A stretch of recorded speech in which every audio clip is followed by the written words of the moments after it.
So ayan mga katamsap, nandito na kami sa Vegas Refreshment dito sa lugar nito ng San Miguel, Buena Vista, Guimaras. Nandito na kami mismo dito sa entrance nito at ayan nakikita nyo isang napakasimpleng lugar at napakatahimik at syempre napakaganda mag-relax at mag-unwind sa mga ganitong klaseng lugar. So ayan mga katamsap, samahan niyo kami sa food trip namin dito sa lugar nito. So titikman naman natin yung batchoy nila dito sa refreshment na ito.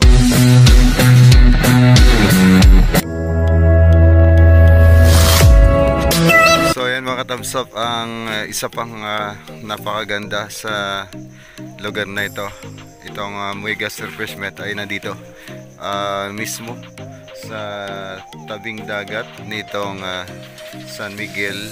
At yan, nandito lang rin mismo, pagtawid ng kalsada ay dagat na. So yan, napakaganda ng tabing dagat nitong lugar na ito at white sand din. Kaso syempre sa ngayon ay medyo madumi lang itong dalampasigan, gawa ng syempre yung mga naanod or natangay na mga pira-pirasong sanga ng kahoy at mga bunga ng kahoy ay nandito sa dalampasigan na ito. So ayan mga katamsap, nandito na kami mismo dito sa kinukuhanan ng order nitong Vegas Refreshment dito sa San Miguel, Buena Vista, Guimaras. Isang napakasimpleng refreshment dito, pero ito yung gusto ng karamihan. Ito yung tipong tahimik at saka simple lang. So ayan mga katamsap, yung order nila dito ng batchoy ay yung ordinary ay 30 pesos at 45 pesos naman ito yung yung special batchoy nila dito. Ngayong araw ay isang panibagong food trip naman tayo gagawin dito mismo sa San Miguel, Buena Vista, Guimaras. So ngayon susubukan naman natin itong batsuyan dito sa San Miguel, itong Muegas Refreshment. So nandito tayo ngayon. So ito ay napakasimpleng lugar at syempre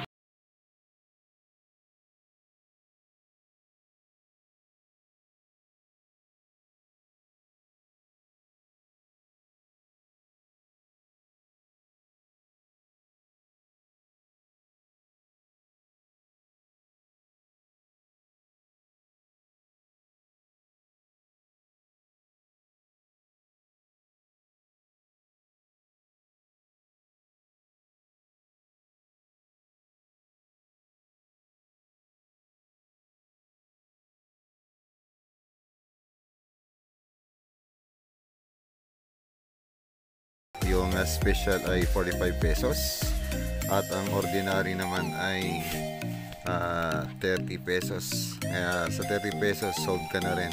At ang alam ko karamihan, ang differential lang naman pag sa ordinary kay special, ito yung itlog na nilalagay. So karamihan lang ang kinakainan, kaya try namin. Food trip kami ng batcho, yun lang naman ang diferensya palagi. So ayan mga thumbs up, kain na tayo at nang matikman natin kung gaano kasarap yung batchoy nila dito sa Muegas Refreshment dito sa San Miguel, Buena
ayan mga ka-thumbs up. Nagkali na ng patayan. Sobrang sarap, hindi na makapagsalita. Ito ang kasama natin, si Jonathan. Ayan o. Ayan. Ito yung kasama natin, si Titoy. Ano yung masabi mo sa ginain natin rito? Masarap siya. Oo. Medyo lang maanghang. Namula yung labi ko. Ayan. Medyo manghang kasi dinamihan paanghang. Kasi Tayo dito marami dito. yung original na na kinain ng batsoy, wala namang anghang. Ayan mga thumbs up. Hindi masarap yung Ayan, batsoy oh. pero maraming chicks. Oh, marami pa oh. Hindi pa naubos. Siguro pa naubos nito, hindi na makakain, hindi na makain yung batsoy. So, Marami pa, ayan. ano. Kahit pa paano, itong batchoy na kinain namin dito ay ubos na ubos. Ayan. Ayan o. So, ayan mga thumbs up. Salamat sa pagsama nyo dito sa aming food trip. Dito sa Muegas Refreshment, dito sa San Miguel, Buenavista, Guimaras. So, sa mga hindi pa nakapag-subscribe dito sa channel natin, Things on RTV Guimaras, paki-click na lang ng subscribe button at paki-pindot na rin ng bell button para ma-update kayo every time na may bagong videos tayo na i-upload dito sa ating channel, Things on RTV Guimaras.